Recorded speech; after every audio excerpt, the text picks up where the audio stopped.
जय शिवराय मित्रांनो राज्य शासनाच्या माध्यमातून 2026च्या बजेटमध्ये केलेली एक महत्वाची अशी घोषणा ती म्हणजे आकांक्षित तालुका कार्यक्रम राबवण्याच्या संदर्भात आणि याच अनुषंगाने आज 21 जुलै 2026 रोजी एक महत्वाचा असा शासन निर्णय निर्गमित करून राज्यात आकांक्षित तालुका कार्यक्रम 2026-27 राबवण्यासाठी मंजुरी दिलेली आहे। मित्रांनो, केंद्र शासनाच्या माध्यमातून 112 जिल्हे आणि 500 तालुक्यामध्ये आकांक्षित तालुका कार्यक्रम सुरू केलेला आहे, ज्याच्यामध्ये राज्यातील 4 जिल्हे आणि 27 तालुक्याचा समावेश करण्यात आलेला आहे। परंतु राज्यामध्ये याच्या व्यतिरिक्त सुद्धा बरेच सारे जिल्हे असे आहेत की जे आकांक्षित आहेत आणि त्या जिल्ह्यामध्ये सुद्धा विकास होणं अपेक्षित आहे। मित्रांनो, अशाच प्रकारे आकांक्षित असलेल्या गडचिरोली, नंदुरबार, धाराशिव, वाशिम, हिंगोली, जालना, पालघर, बीड, धुळे आणि परभणी या 10 जिल्ह्याची राज्य शासनाच्या माध्यमातून निवड करून या 10 जिल्ह्यामधील 177 तालुक्यामध्ये विस्तारित आकांक्षित जिल्हे व तालुके म्हणून घोषणा करून या 177 तालुक्यामध्ये आकांक्षित तालुका कार्यक्रम 2026-27 हा कार्यक्रम राबवायला मंजुरी दिलेली आहे।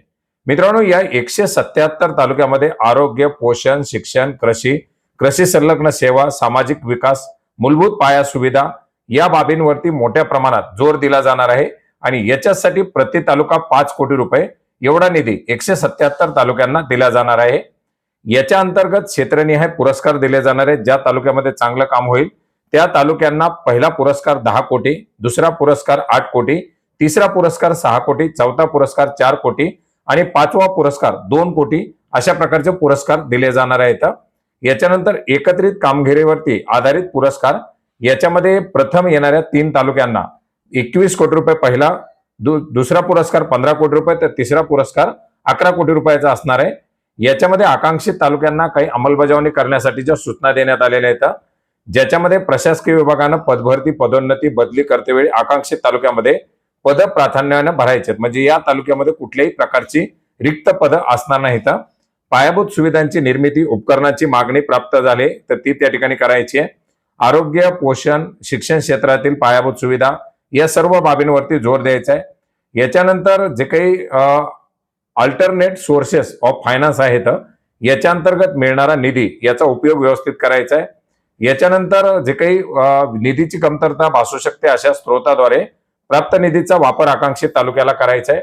आकांक्षित तालुक्यासाठी देण्यात येणारा निधी हा 80% निधी आरोग्य, पोषण, शिक्षण क्षेत्रातील उपक्रमासाठी आवश्यक आहे आणि 15% पेक्षा जास्त रकमेचा निधी हा खरेदी प्रक्रियेसाठी वापरू नये अशा सूचना आहेत।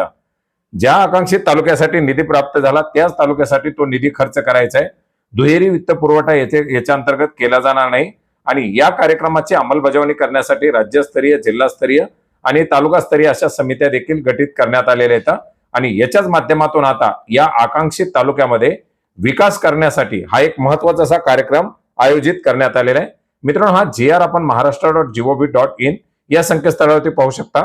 याची लिंक आपल्याला व्हिडिओच्या डिस्क्रिप्शन बॉक्समध्ये सुद्धा मिळेल। धन्यवाद।